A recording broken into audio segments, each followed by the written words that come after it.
Welcome back to Digital Rage. I'm Jeff, the producer here at Byer Company. Today we have the Byer-Nichols cybersecurity brief for the first half of September, highlighting an increase in compromised consumer devices from vendors like TP-Link and SonicWall, a significant WhatsApp's zero-click vulnerability, and Quillen is still the top ransomware. Let's listen.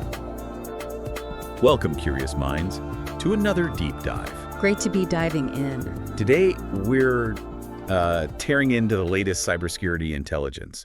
We've got the Byer-Nichols threat brief, the one covering September 1st to 15th, 2025. Yep, fresh off the digital press. And our mission, well, it's the same as always. Sift through this, pull out the really important stuff, connect those dots, and give you that shortcut to being genuinely informed about the digital threats that are, well, shaping things right now. And it's a fascinating snapshot this time. It is, isn't it? Yeah. And maybe a little alarming in places, looking at what attackers are actually getting up to. What really jumps out, I think, from this brief is just how dynamic and, frankly, agile cyber threats are becoming. We're not just tracking, say, new tools or new attacker names. We're seeing these fundamental shifts in who's being targeted and, maybe even more importantly, how they're being targeted. Right. This period, this first half of September, it gives a really revealing look into that constant evolution. It just underscores why vigilance isn't, just a good idea. It's absolutely necessary. Okay, so let's pull back that curtain then. The executive summary kicks things off with some pretty stark observations. Yeah. What's really grabbing your attention as a new or maybe escalating concern, especially for, the everyday person listening? Well, the brief really puts a spotlight on quite a disturbing rise in attackers managing to compromise devices from vendors like SonicWall and, maybe more surprisingly for some, TP-Link. TP-Link, like home routers. Exactly. And that's the crucial insight here. Many of these aren't big corporate firewalls. They're consumer-grade devices. Your home router, maybe a Wi-Fi extender. Okay. And the big implication, these compromises can just sit there totally undetected for months, maybe forever. Your personal network essentially becomes an unwitting launchpad for attackers. Wow. It makes you ask, doesn't it? When was the last time you even thought about the security of your home router after that initial setup? That's a huge shift from what I think most people picture. We tend to think, massive corporations, government agencies getting hit. Sophisticated targets. But you're saying our home networks, the actual backbone of our daily digital lives, they're becoming a really significant and maybe a softer target. What makes them so vulnerable right now specifically? Precisely. The report is very explicit about significant activity around 3 specific CVEs, common vulnerabilities and exposures impacting certain TP-Link devices. And here's the kicker. They've reached end of life. Ah, okay. End of life. Yeah. We're talking CVE 2020-24363 for the TLWA85RE extender, CVE 2020-350R224 for the popular TLWR841N router, and CVE 2020-59377, which hits multiple TP-Link router models. Got it. And the critical point isn't just that these flaws exist, it's that because they're end of life, the manufacturer isn't releasing security updates anymore. So no patch is coming. Exactly. A patch might exist for one specific old flaw, but the core firmware isn't maintained. So you get this ever-growing list of potential backdoors. It's like having a house with broken windows, but the landlords just stop doing any repairs at all. Right. So the advice isn't even patch it, it's replace it. These obsolete devices are kind of ticking time bombs in potentially millions of homes. So for us, just trying to stay safe online, it means we've got to look beyond our laptops and phones. We need to literally audit the hardware connecting us to the internet. Is there anything else broadening this threat landscape? Yeah, this trend of wider targeting goes beyond just the hardware. We're also seeing a noticeable uptick in activity from 2 specific Android malware variants. Okay. And if you step back and look at the global pattern, there's a definite shift in victim geography, too. India and South Korea, for instance, are now showing up in the top 5 victim locations for ransomware attacks. Really? That's new. It is. And it's not just a slight expansion. It suggests attackers are actively diversifying where they focus, maybe looking for new targets, potentially less hardened ones, outside those, traditionally dominant regions like the US or Western Europe. Okay, now here's where things get really interesting, I thought. The ransomware scene. It's really getting a shakeup, isn't it? Quillen, which has been such a dominant player, Consistently tough. is actually seeing its percentage decrease steadily. Yeah. So if Quillen's maybe losing a bit of ground, who's actually stepping into that spotlight? Who's changing the game? The report paints a really clear picture here. You're right, Quillen still holds the top spot overall for this period, but its share of attacks has definitely dropped. Akira is the only other group from the previous top 5 that's still, really relevant. They actually moved up a rank. But the big story, the sudden emergence of 3 entirely new actors making their debut in the top 5. 3 new ones. Wow. Yeah. The Gentlemen, Play, and INC Ransom. These groups aren't just bubbling under, they're rapidly asserting themselves. The Gentlemen. That sounds less like hackers and more like, I don't know, something out of a spy movie. What makes this particular group stand out? What are their methods? Well, the Gentlemen, a group we genuinely hadn't documented before they stand out because the report notes their use of highly tailored tools to bypass enterprise endpoint protection. Highly tailored. So this isn't just about finding an existing vulnerability and exploiting it with an off-the-shelf tool. It suggests a level of bespoke development, maybe deep reconnaissance before the attack. Right, custom work. Exactly. It's like they're crafting custom keys for specific locks, not just trying a bunch of master keys. That level of sophistication, the resources involved, the patience, it kind of blurs the lines between purely criminal groups and maybe something more strategic. It makes them a really significant and, frankly, alarming new threat for organizations to watch. Okay, so we've covered who's attacking, how new players like the Gentlemen are emerging. But who are they actually going after? Let's dig into the victims sectors, geography, company size. What's the data telling us there? The victim sector data shows a fairly consistent pattern, but with some interesting nuances. Manufacturing and technology still leading the pack. Surprise there. Not really, given their IP and supply chain value. But interestingly, construction has climbed up to 3rd place this period. Construction? Could be several reasons. Maybe less mature security postures, valuable project data, disruption potential. It's definitely a sector to watch. Retail and financial services, they round out the top 5, still consistently high-value targets. And geographically, you mentioned the U.S. is still taking the brunt. Oh, yeah, heavily. Over 53% of attacks still hit U.S.-based organizations. Wow. But, as we touched on, the really notable change is seeing South Korea and India pop up in the top 5 victim locations for the first time. South Korea is over 4%, India nearly 3%. This isn't just a minor blip. It really signifies a deliberate expansion of targeting.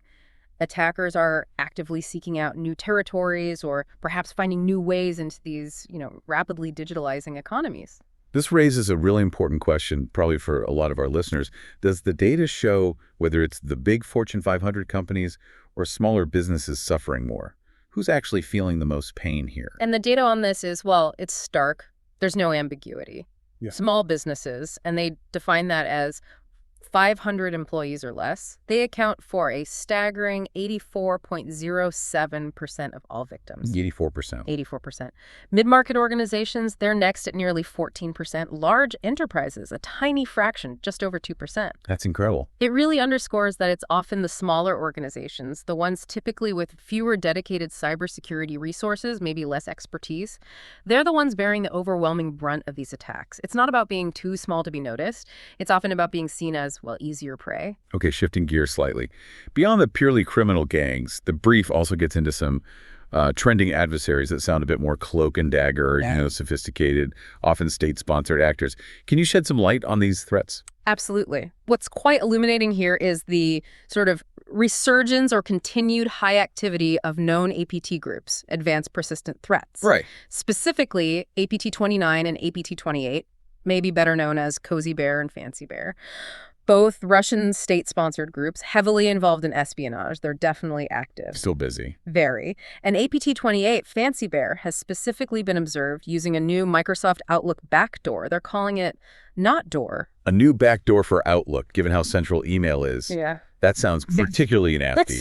It's incredibly insidious, because Outlook is the communication hub for countless organizations, government included. It's a potent tool for intelligence gathering if you can get inside it undetected. Are other state-backed players making noise? Oh, yes. Not to be outdone, the Chinese group, known as Mustang Panda, has been noted for its exploits.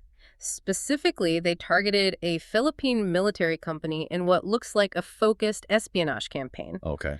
And this group, Mustang Panda, also ties into some of the newer malware we're seeing, like the snake disk USB worm. Snake disk. Yeah, it works with another piece called the Tone Shell Backdoor. And interestingly, Snake Disk apparently limits its execution just to devices with Thailand-based IP addresses.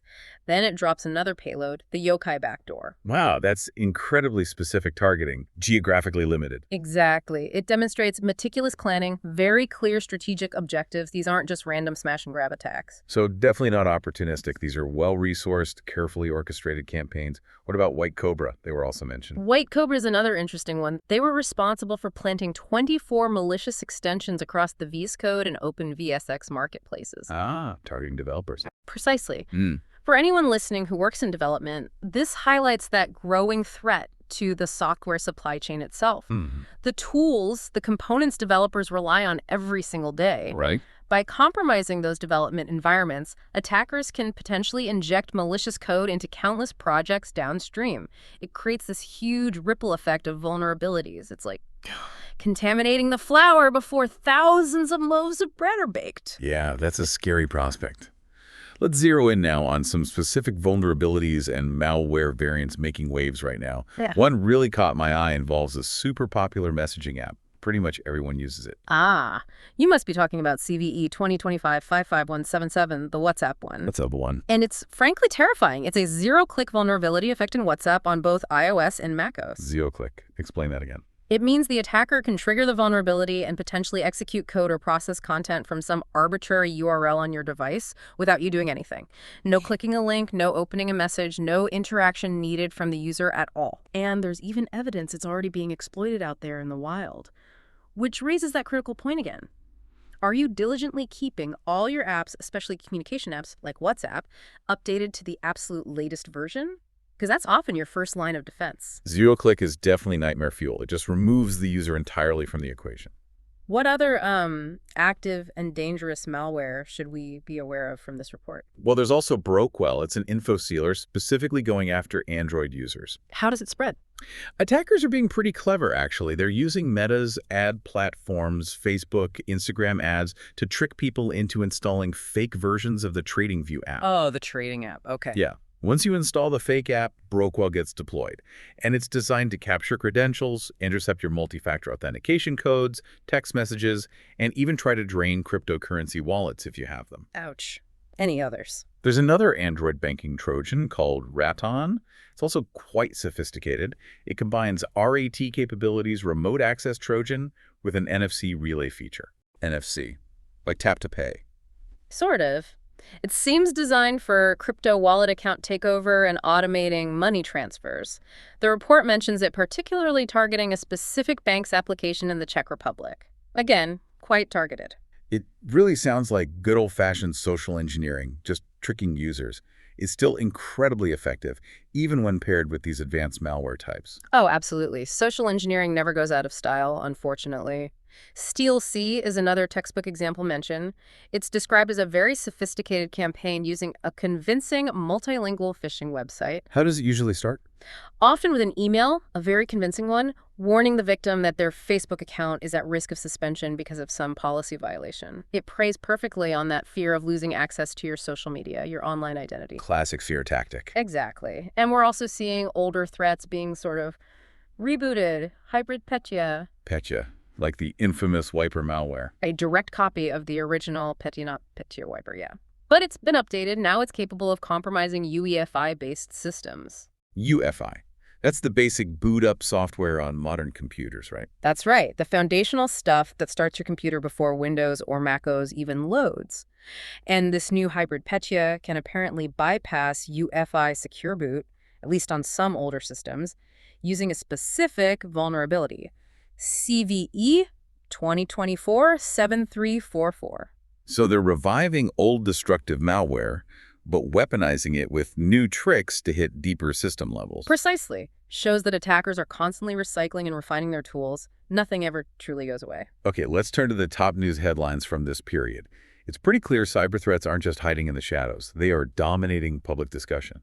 What were some of the biggest stories that really reinforce what we've been talking about, that showcase this evolving landscape? The headlines really do vividly underscore this acceleration, especially the role of AI in cybercrime now. AI, yeah, that's popping up everywhere. We saw reports of AI-powered malware like this Squangularity attack that apparently hit over 2,000 GitHub accounts. And perhaps even more concerning, this tool called HexStrike AI is reportedly being used by hackers to rapidly exploit in-day flaws. In-day, meaning flaws that are known but maybe not widely patched yet. Exactly. Vulnerabilities that have been discovered, maybe a patch is available, maybe not, but systems haven't been updated yet. This tool uses AI to weaponize those known flaws incredibly quickly.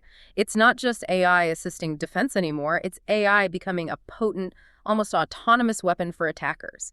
It dramatically increases the speed and scale of potential compromises. That feels like a genuine game changer, fundamentally altering attack speed and scale. And we also saw massive supply chain attacks making headlines, which ties back to what you said about White Cobra earlier. Precisely. There was that story about hackers hijacking NPM packages. These are widely used software components in web development packages that collectively get 2 billion weekly downloads. 2 billion. Wow. Yeah. It just shows how compromising one single point in that software ecosystem can have these incredibly widespread, devastating effects downstream. Similarly, there was the Ghost Action GitHub supply chain attack, which stole over 3,300 secrets, things like API keys, passwords, again, targeting the fundamental building blocks of software development. These attacks are so insidious because they leverage the trust we place in these shared code repositories and tools. And just to highlight the scale of other threats, Cloudflare reported blocking the largest ever recorded DDoS attack during this period, 11.5 terabits per second. Terabits, that's astronomical. It's hard to even comprehend that scale. It's enough traffic to basically cripple internet access for a small country, all aimed at one target. It just speaks to the sheer destructive power these denial of service threats now wield. Wow. Okay, that was a truly expansive and maybe slightly sobering look into a rapidly evolving digital world. We've covered vulnerable home devices, state-sponsored espionage, the alarming rise of AI and cybercrime. The landscape is incredibly dynamic. So for you, our listener, tuning in, what's the most critical takeaway from this deep dive into the Byer-Nichols threat brief? You know, if you zoom out, what this brief really highlights, I think, is the relentless broadening of the threat landscape.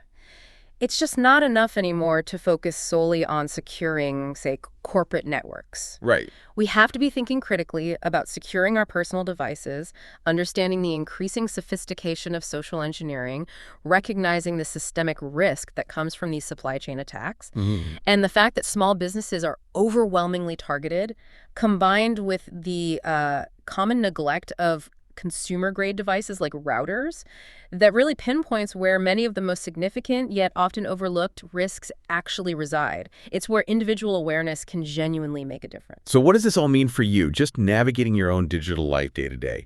It really means proactive awareness is your absolute best defense. It really is. Keep those devices updated. Your phone, your laptop, your router, keep the apps updated too.